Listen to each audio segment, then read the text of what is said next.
Là, il fait très très chaud, là. Il fait très très chaud.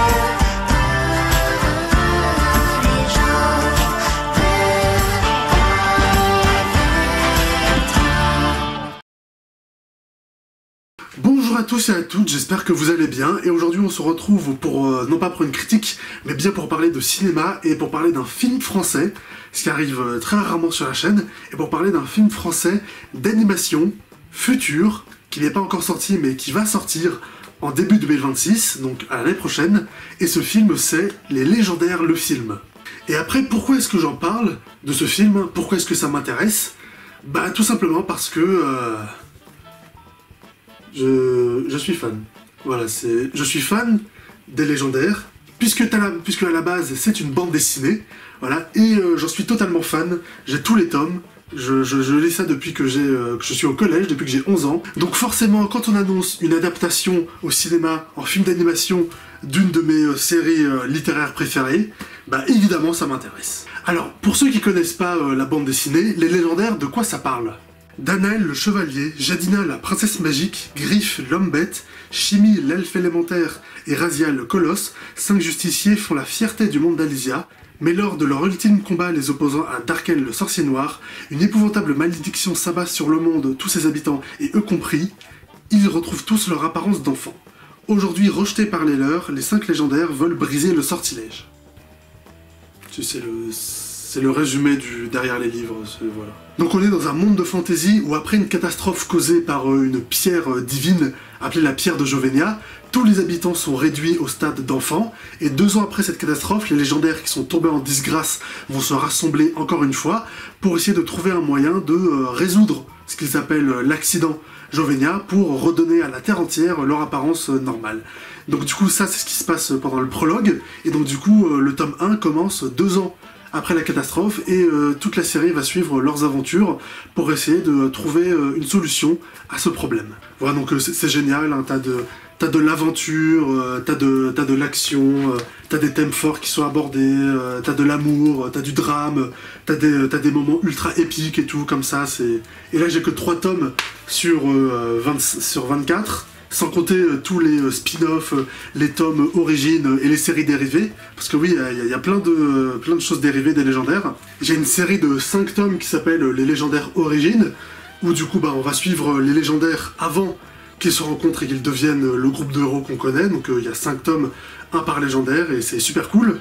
Et on a aussi les Légendaires Résistance, qui est du coup bah, la suite des légendaires, puisque bah, la série de bande dessinée, du coup, elle s'est finie, hein, avec 24 tomes, elle s'est terminée il y a 5 ans à peu près, mais du coup, bah, il y a cette série, Les Légendaires Résistance, qui donc raconte la suite de l'histoire des héros et tout, la suite du monde, hein, c'est totalement canon, et du coup, bah, dans cette suite, on va suivre les héros, enfin, les héros, du coup, ce seront les enfants des légendaires. Et ça, c'est juste 2 séries dérivées parmi tant d'autres. T'as une série de livres parodiques sur l'univers, t'as une série qui va raconter les origines de Darkel, donc le sorcier noir, t'as plein de spin-offs sur des personnages secondaires, t'as une adaptation de la série en manga, tu vois, donc à la base c'est une bande dessinée normale, mais il y a une adaptation en manga et tout, papier et tout, donc petit format en noir et blanc. T'as eu des tas de spin-offs aussi, des tas de trucs dérivés, donc c'est une série ultra populaire. Alors après, si vous connaissez la série et si vous en êtes fan, et bah du coup cette annonce de film, bah possiblement, ça doit pas trop vous plaire, hein, puisque bah, c'est pas la première fois en fait que les légendaires ont droit à une adaptation audiovisuelle, et la dernière adaptation audiovisuelle des légendaires, elle a pas beaucoup plu aux fans, moi compris. Donc du coup, bah, quand on annonce une nouvelle adaptation en film cette fois-ci, mais une nouvelle adaptation quand même, bah forcément, il y a beaucoup de fans, beaucoup de gens qui ont pas mal d'a priori, quoi. Enfin, qui sont pas ultra chauds pour le projet. Moi, personnellement, qu'est-ce que j'en pense? Bah, moi, je suis, au contraire, giga chaud pour le projet, en fait. Déjà parce que bah, je suis fan des légendaires, donc quelle que soit la manière dont c'est traité, quelle que soit l'adaptation, bah, je suis toujours ultra content qu'on exploite la série, quoi, qu'on en fasse quelque chose, puisque bah, j'adore les légendaires, donc je vais pas dire non à en voir plus. Et là, en plus, cette fois-ci, ce sera en film, au cinéma. Ça tombe bien, j'adore le cinéma, j'ai une chaîne de cinéma où je fais des critiques, donc c'est parfait, c'est exactement ce qu'il fallait. Donc moi, évidemment, je suis ultra chaud pour ce film. Alors le film, apparemment, il est en développement depuis assez longtemps, de ce que j'ai vu. Hein. On peut trouver plein d'articles sur Internet sur le développement du film. Hein. Il y a un site officiel pour le film qui a été créé, donc vous pouvez aller voir tous les articles, tous les documents qu'ils y ont mis, toutes les petites informations. C'est assez facile de les trouver. Mais apparemment, c'est un film qui est en développement depuis assez longtemps, mais qui a eu pas mal de ralentissements, bah, notamment à cause du Covid en 2020 et en 2021, mais le film est en préparation depuis pas mal de temps, mais c'est seulement maintenant qu'on a droit à une affiche qui montre que bah, visiblement de ce qu'on voit, ce sera de l'animation 3D, ce qui est plutôt cool, hein, c'est pas mal, hein, moi ça me plaît bien, enfin on verra ce que ça donnera, mais ça a l'air vraiment pas mal. Mais l'une des questions que moi, et sans doute vous aussi, vous posez, c'est que bah, quelle va être l'approche de ce film en fait? Parce que bah, notamment, la plupart des gens, ils ont encore en tête la dernière adaptation audiovisuelle des légendaires qui leur a pas plu.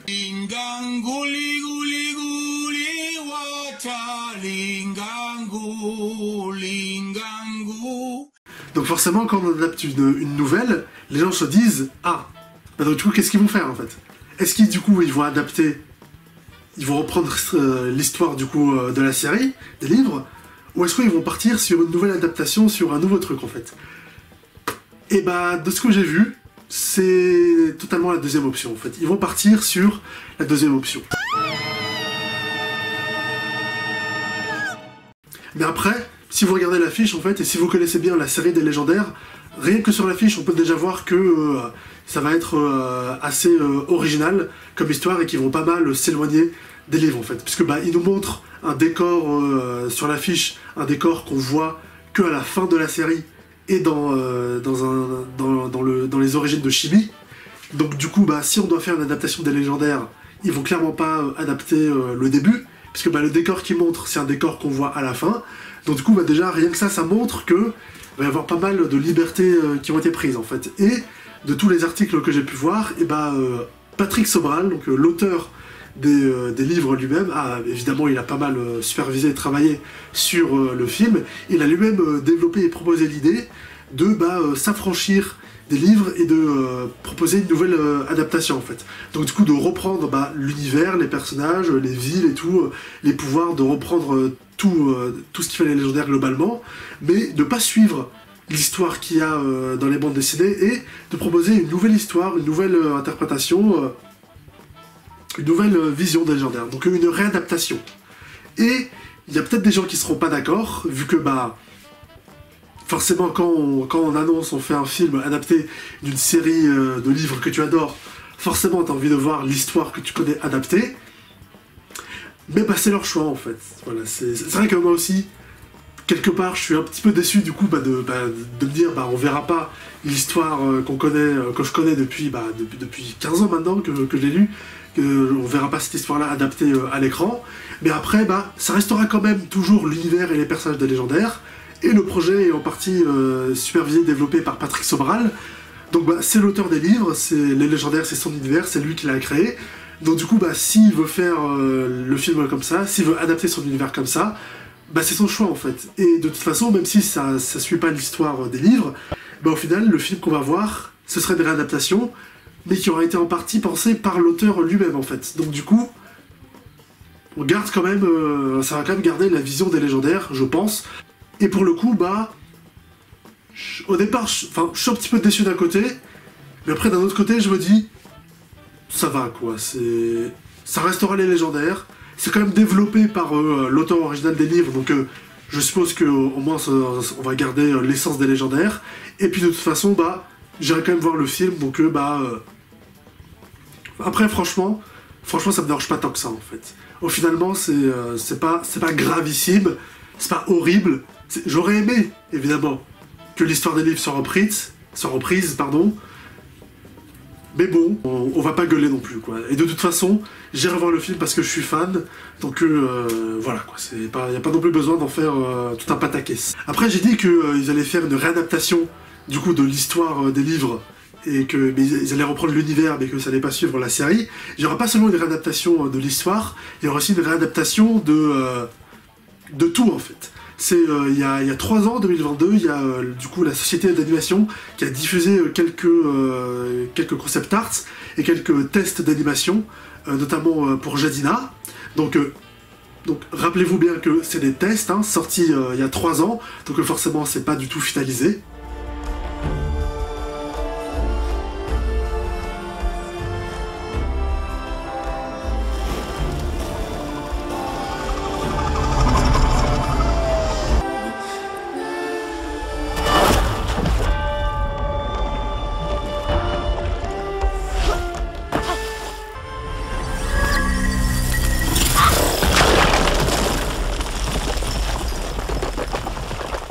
Mais du coup, dans ces tests, on peut voir la ville d'Oroban, et on peut voir aussi le personnage de Jadina. Et dans ce concept art du film, la ville d'Oroban, elle a un design assez différent de celui qu'on peut voir dans la bande dessinée, quoi. Voilà, ici. Et c'est pareil aussi pour Jadina, puisque dans la bande dessinée, Jadina, elle ressemble à ça. Et dans le test, dans les tests d'animation qu'on a vu, du coup, elle a un design assez différent, en fait. C'est pareil aussi pour Danaël.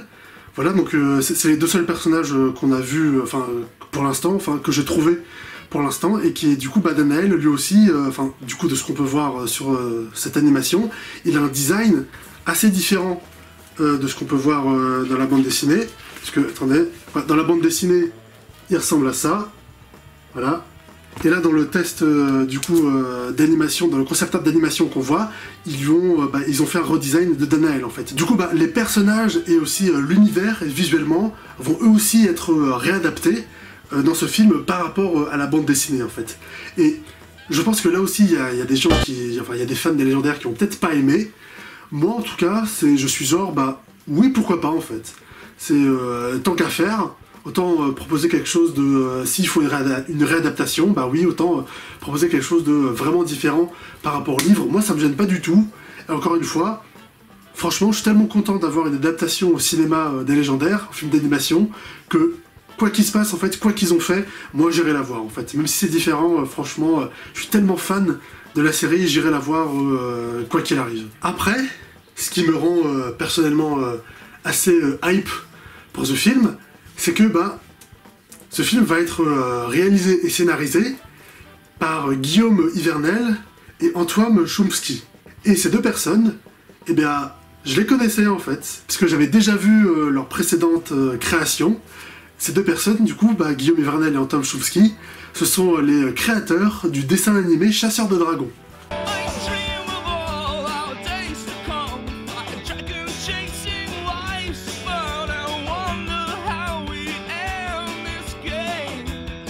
Vas-y et rappelle-toi, tu es un bébé dragon. Ça ne marchera jamais, Guisto.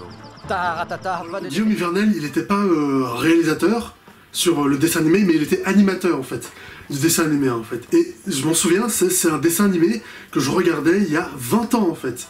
Parce que il est sorti en 2006, ce dessin animé. Là on est en 2025, je m'en souviens très bien, je regardais ça à l'époque, j'avais 6 ans en fait. Il a été animateur sur le dessin animé, mais pour le coup il a été réalisateur aussi sur le film d'animation Chasseur de Dragons, qui est sorti en 2008 et qui a été en 3D.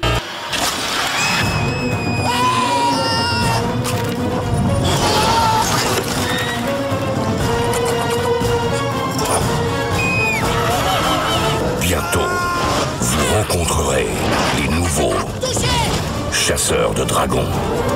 Et là, pour le coup, quand j'ai découvert ça, c'est là où je me suis dit ah ouais, non, là, ce film, Les Légendaires, le film qu'on va avoir, il va vraiment être super cool, en fait. Parce que le film Chasseur de Dragons, je sais pas si vous connaissez la série, ou si vous connaissez le film, ou si vous l'avez vu, mais moi, j'ai vu ce film quand j'étais tout petit, et ce film est génial. Le film est sorti en 2008, donc il y a 18 ans, et pourtant il est toujours aussi cool, hein. L'animation rend toujours hyper bien, le film est créatif, et contrairement à pas mal d'autres films d'animation français, le film n'est pas tout le temps enfantin en fait, hein, et le film arrive à être parfois très épique, ou parfois très horrifique, parfois même très très sombre. Hein. C'est le film commence, le premier plan du film en fait, c'est on voit le héros enfant, et on voit son village natal être détruit par un dragon démoniaque en fait.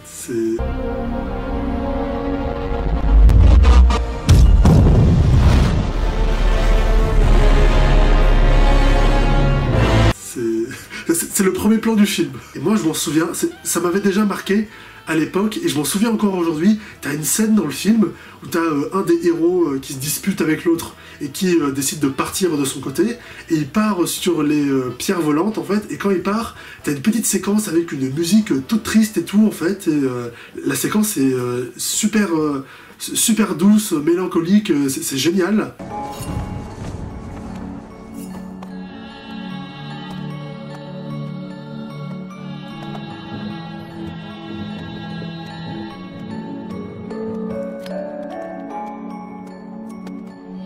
Et le film tout entier était vraiment génial en fait. Donc du coup, si vous avez des craintes pour ce nouveau film des légendaires qu'on va avoir, je vous incite à regarder ce film-là, Chasseur de Dragons, hein, on doit pouvoir le trouver, parce que ça vous donnera une idée de ce que peut faire le réalisateur en fait. Et moi, connaissant ce film et l'ayant vu, et franchement moi je suis hyper hype pour le film des légendaires en fait. Hein. Vu ce qu'ils ont fait avec ce film d'animation Chasseur de Dragons, franchement, pour le film des légendaires, moi, je pense qu'on va avoir du lourd, en fait.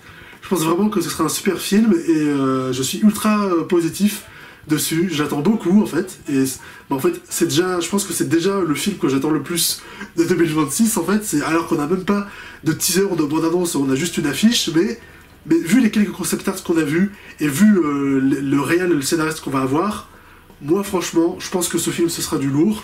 Et je pense que vous aussi, vous devriez pas trop avoir de crainte, parce que franchement moi j'y crois dans ce projet. Ça va vraiment être bien, ça va vraiment être excellent, et ça pourrait même être dans un des meilleurs films de l'année prochaine, et ce serait un film français.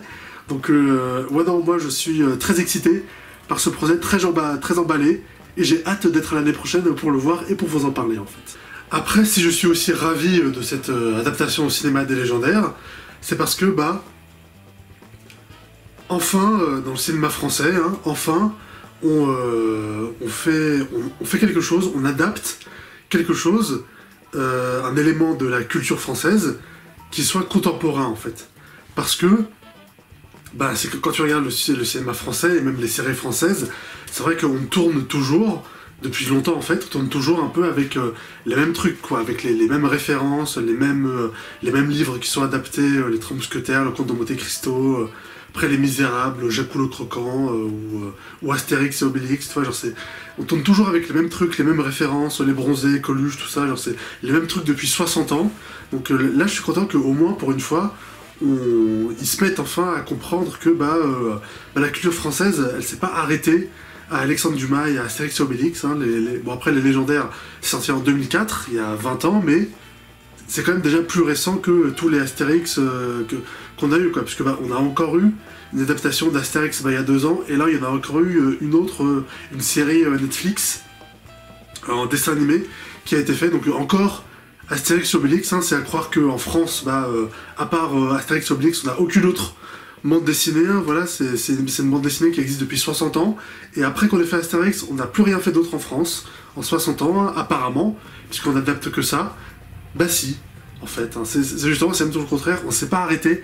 Astérix et Obélix, la bande dessinée française, elle a continué à évoluer, on a eu les légendaires en 2004, et même maintenant, aujourd'hui, on a même des mangas français aujourd'hui, hein, oui, on a des mangas français, hein, on a évolué, on est allé plus loin, et même les légendaires, comme je l'ai dit, a eu le droit à une adaptation en format manga, donc on a continué, hein, il n'y a pas que Astérix et Obélix dans la vie. Parce que c'est ça aussi qui rend le cinéma français parfois un peu vieillot, quoi, un peu ronflant, quoi, parce que tu vois, parce qu'on continue à tourner justement avec les mêmes codes et les mêmes références d'il y a 60 ans, en fait. Tu fais bon bah faut évoluer hein, au bout d'un moment quand même, c'est pas continuer à rester avec les mêmes références, les mêmes comics, les mêmes inspirations, les mêmes livres adaptés encore et encore en fait, c'est bah non, hein, on a continué, la culture française a continué à évoluer pendant longtemps. Hein. C'est rien que dans les années 2000, on avait eu des tas de dessins animés français qui ont été ultra populaires et qui ont été diffusés dans le monde entier. Hein. Code Lyoko, Foot de rue, Galactic Football, Wakfu, Totally Spies, Oggy et les cafards même. Hein. Tout ça, c'était des dessins animés, c'était diffusé partout dans le monde. Hein. Même Code Lyoko par exemple, même aux États-Unis, c'est culte. Hein. Même aux États-Unis, ils connaissent. Hein. Pareil, Oggy et les cafards, Wakfu, même aux États-Unis, c'est connu. Hein. Wakfu, c'est plus connu à l'international que les Tuches, hein, ou que Qu'est-ce qu'on a fait au bon Dieu. Hein. Mais pourtant, bah, Ankama, eux, comme ils n'ont pas assez d'argent de la part des studios télé français, et bah, ils sont obligés de faire des financements participatifs pour financer la saison 4 et la saison 5 en fait. Pour financer leur série connue mondialement. Vous voyez le truc un peu, c'est... Voilà, c'est ça en fait en France, on s'en fiche un peu de ce qui se passe là à l'époque contemporaine, et on continue encore à aller chercher des vieux trucs qui ont été faits il y a des années et tout. C'est là avec les légendaires, je l'ai ramené là un peu parce que, enfin bref, c'est avec les légendaires, c'est enfin, bah oui, on s'intéresse un peu à la culture française contemporaine, quoi, d'aujourd'hui. Ça c'est cool aussi, ça personnellement ça me fait plaisir. Donc merci d'avoir suivi ma vidéo jusqu'au bout, n'hésitez pas à la liker et à la partager et à me dire dans les commentaires ce que vous en pensez. Partagez-la sur les réseaux sociaux et abonnez-vous pour ne pas manquer mes prochaines vidéos. Salut!